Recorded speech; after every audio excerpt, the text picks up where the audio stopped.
Hey guys, welcome to Digit.in, and what we have for you today is the Western 55-inch 4K TV. Now this TV has an MRP of about 60,000 rupees, but you can get it in the market for a little cheaper.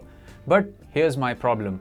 This TV brings with it the build and design, operating system, features, and maybe a part of the remote control that we have seen on much cheaper TVs. In fact, the build and the UI is exactly the same as the Shinko and Daiwa TVs that we reviewed some time ago. You can definitely go and check out those TV reviews.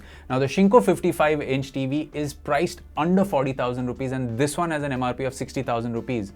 So the premium is being charged for literally the same features. In fact, the audio on the Shinko TV is a little better. But before we get into the comparison of these two TVs, let's just quickly tell you everything about this Western 55-inch TV. So let's kick things off with the build and design. Now it has this nice gunmetal gray finish on all the borders, which is a welcome change from the black borders that we've seen all around. It has really nice sturdy metal feet at the bottom, but here's the really cool thing about this TV is that it has two placements for the feet, which means that if you have a slightly narrow entertainment system at home and you want to put this on a tabletop, then you can do so because you have slightly narrower options to place the feet under the TV for your smaller entertainment system, or you could place them wide like we have seen on entertainment systems in the past, on TVs in the past, which have wider array of feet placement. Now, when it comes to the connectivity options, they're all neatly placed at the back. You have a few options on the side and a few options running down the back.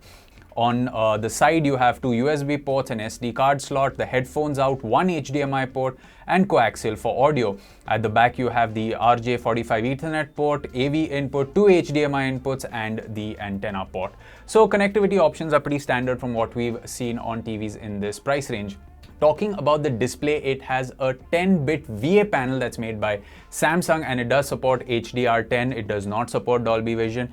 And if you want to play 4K HDR content, you are going to have to invest in a 4K Fire TV stick or an Apple TV or a gaming console, because the built-in services run on Android 7 AOSP. This is not Android TV, this is Android's mobile operating system. So the experience from all the streaming services like Netflix and Amazon Prime Videos is going to be abysmal.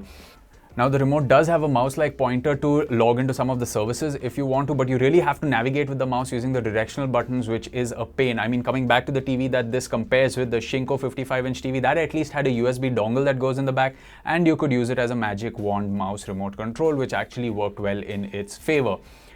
So the display panel quality is also almost at par with the one we saw on the Shinko TV, which means you can enjoy your movies, you can enjoy some games. You will have to tinker around with the settings between the vivid and the standard setting to find the one that fits your bill, especially if you are someone that's going to exploit 4K HDR content on this TV through Netflix or a 4K gaming console.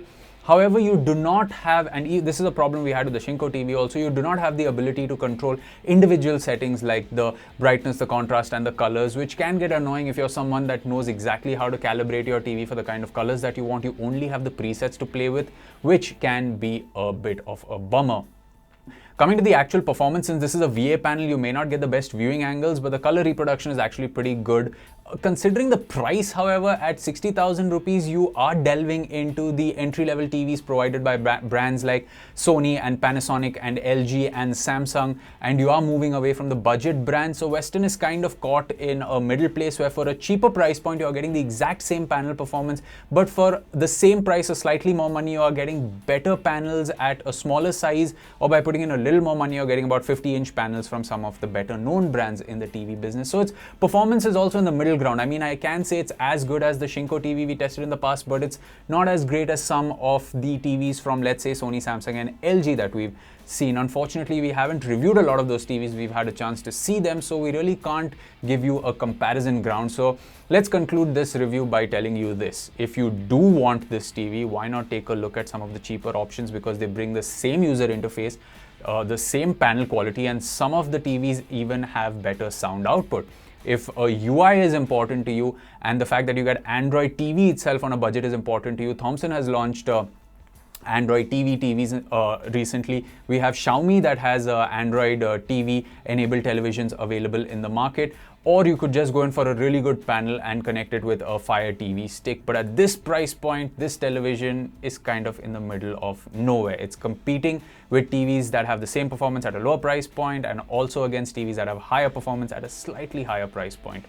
So let us know what kind of a TV you're interested in the comment section, and we will do our best to recommend one for you. As for this review, it's over, but stay tuned as we will get you more from the world of technology on this channel. You can subscribe to stay up to date with our latest offerings.